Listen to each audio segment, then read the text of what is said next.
Zainab, the daughter of the Prophet Muhammad, denied his prophethood and message, and her preference for her husband, Abu al-As, over the prophethood of her father, which she was not convinced of at all, but rather saw as a false call for power, money, and women. Imagine your eldest daughter rejecting your divine message and insisting on staying with her husband, a man who doesn't believe in you. He mocks you and accuses you of deception and fraud. On the people. And this is what happened to the Prophet of Islam, Muhammad, and his eldest daughter, Zainab. In today's episode, we will discuss this story in its entirety, with all its details. A story that Islamic religious figures avoid delving into or even discussing. But first, we need to know who Zainab bint Muhammad is. Here's a quick glimpse into her life. Zainab bint Muhammad.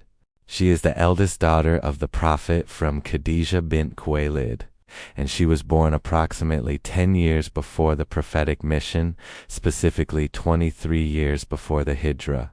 She died in the year 8 AGA at the age of approximately 29 years. Of course, she was very young when she died. This naturally raises many questions about the reason for her death. She died in her husband Abu al-As' house.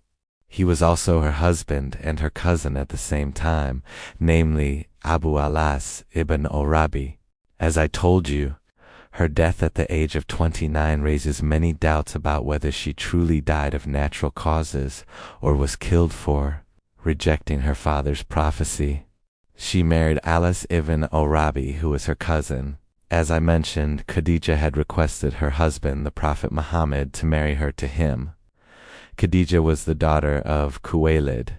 The Prophet Muhammad's wife treated him like a son, and Zainab, the Prophet Muhammad's daughter, was only about 10 years old at the time. Of course, a prophet who brought a divine moral message should have refused to marry her off while she was still a child, not even 10 years old. But he followed the prevailing customs of his pre-Islamic era and brought nothing new. It is truly sad that you would give your daughter, who is not yet 10 years old, to a man to marry. What nonsense!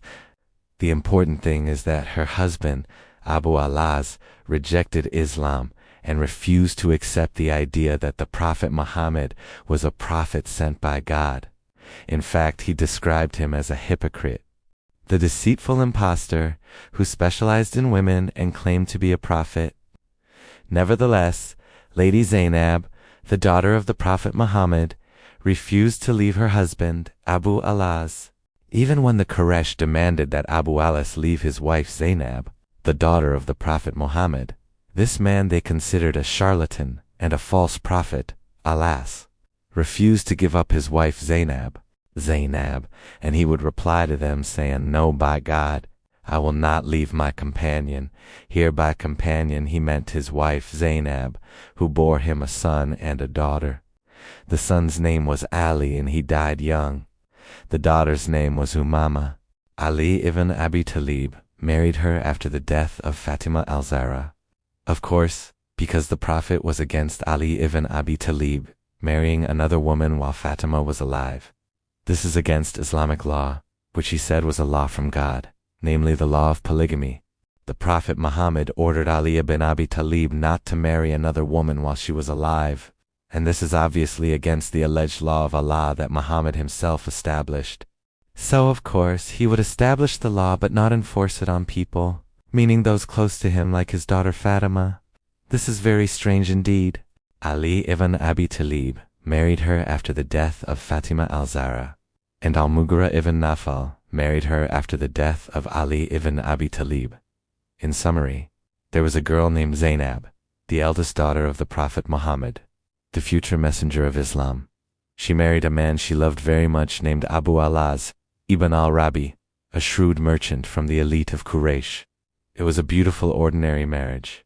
They loved each other very much until the revelation came, which shattered this beautiful relationship. This revelation, said to be from heaven, destroyed this relationship, as I will explain now.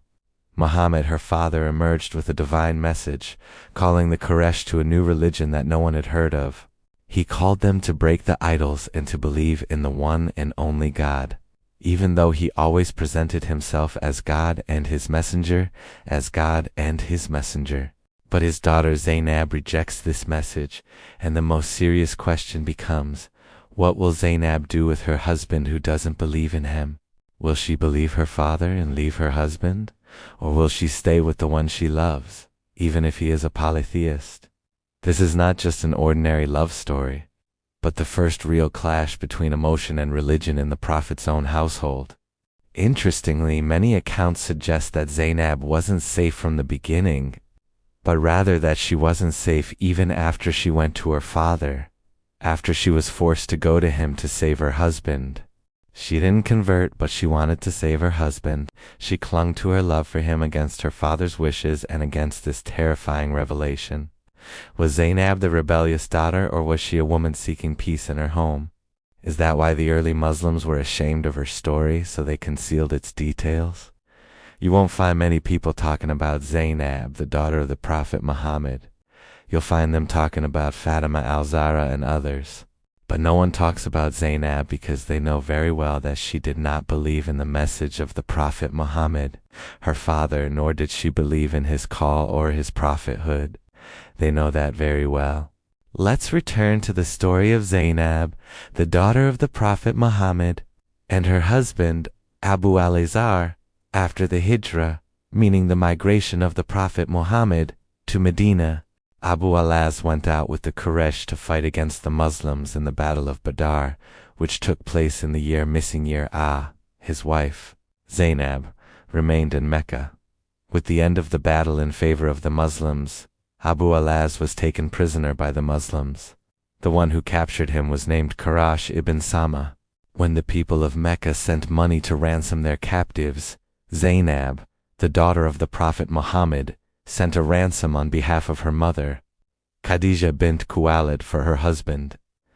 The Prophet Muhammad was moved, and before he could pay the ransom, he knew that she was paying it for her husband, but on the condition that he deprived them of each other. Look at the heartlessness.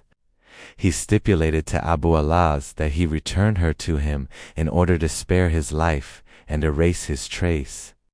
So the Prophet Muhammad's sole concern here was to destroy his daughter's home. After her husband was released and upon his arrival in Mecca, he ordered her to join her father in Medina, fulfilling his promise. Even Abu al-Az respected his word, for he had told him, "If you release me and let me live, I will return your daughter to you," even though he loved her. She began preparing for the journey, and her husband's brother, Kinana ibn Orabi, ibn Abi al-Az, came to her. He helped her onto his camel, and she mounted it while she was in a state of distress. He set out with her during the day, carrying his bow to guard her. The Quraysh learned of this and pursued her. The first to reach her was a man named Haba ibn al-Aswat, and another whose name was Nafi ibn Abadi Kays. So Hibar frightened her with his spear, while she was suffered. This poor thing suffered because of her heartless father, and of course, the people of Quraysh who didn't want her to return. She wanted to stay with her husband, and some accounts say she was pregnant. But when she became frightened, she miscarried.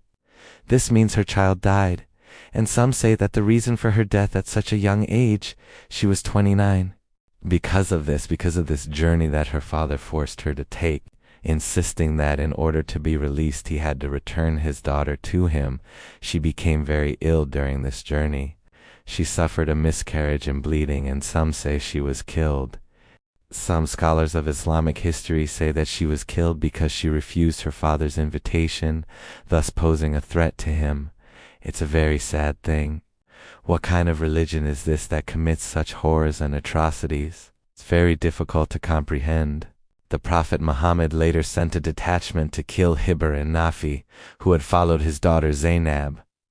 The Prophet Muhammad told them, "If you kill Hibr ibn al-Aswat, or the other man, meaning Nafi ibn Abkays, who had gone with him to Zainab." So they burned them with fire, meaning the Prophet ordered them to be burned. And of course this was a difficult thing to do. He went back on his word later. He was also a hasty and reckless person in many ways.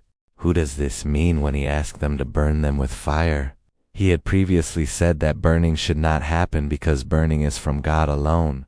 He is the one who burns people. In the afterlife, on the day of judgment, there is paradise and hell, but if he is ordered to burn them because of his anger, this confirms that he was an impulsive person, not receiving divine revelation or anything else. Of course, where is prophecy and where is revelation? I hope to find an answer to this question. This love story, we could say, is an open wound in the memory of early Islam. The daughter of the Prophet of Islam became attached to a man who rejected Islam and the prophethood of Muhammad. Yet at the same time she refused to leave him, paying the price with sorrow, pain, and loneliness. This poor woman, Zainab, daughter of the Prophet Muhammad, suffered greatly because of this alleged revelation and this alleged prophecy. Did she believe that the truth was with her father, or did her heart not follow the revelation? Question: did Islamic sources conceal some embarrassing details? It's said that the first to doubt Muhammad was his own daughter. Unfortunately, Islamic religious figures hide a great deal from the public. They know a lot, but they don't speak up. They don't always talk about all these sensitive stories. That's why not a single instance of Zainab, the daughter of the Prophet Muhammad, being a preacher is mentioned. Why didn't she openly declare her Islam as her sisters did? Our question today is, did Zainab, the daughter of the Prophet Muhammad, believe in her father's message or not? Of course, it's a very sensitive question, which is why Islamic scholars avoid discussing the life of Zainab, the daughter of the Prophet Muhammad.